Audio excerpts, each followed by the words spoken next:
Hey, adventurers! Priya here, your guide to everything wild, wonderful, and occasionally downright weird. Today, we're talking about the essentials for surviving, thriving, in Yellowstone National Park. And no, I'm not just talking about bear spray and a sense of wonder, though those are non-negotiable. First on the list, and hear me out, is this solar-powered toaster. Why? Because nothing says, "Good morning, Yellowstone," quite like a piece of toast with the view of Old Faithful. It's not just breakfast, it's an experience. Next, we have the piece de resistance of any hiking outfit, neon pink hiking boots.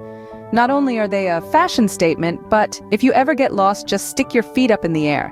You'll be spotted from the moon, or at least by a very confused helicopter pilot. Practical? Questionable? Memorable? Absolutely. Planning your trip is crucial, folks.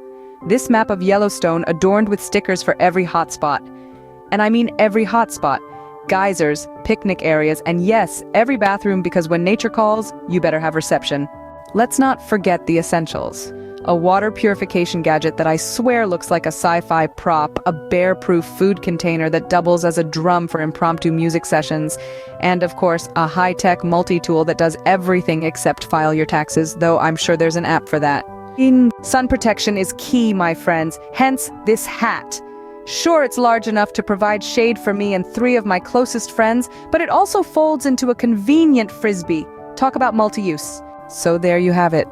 My utterly essential, slightly unconventional guide to trekking through Yellowstone. With these items, you'll not only survive, but thrive. You'll be comfortable, hydrated, and most importantly, stylish.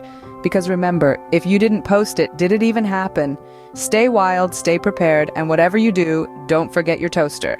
Until next time, adventurers.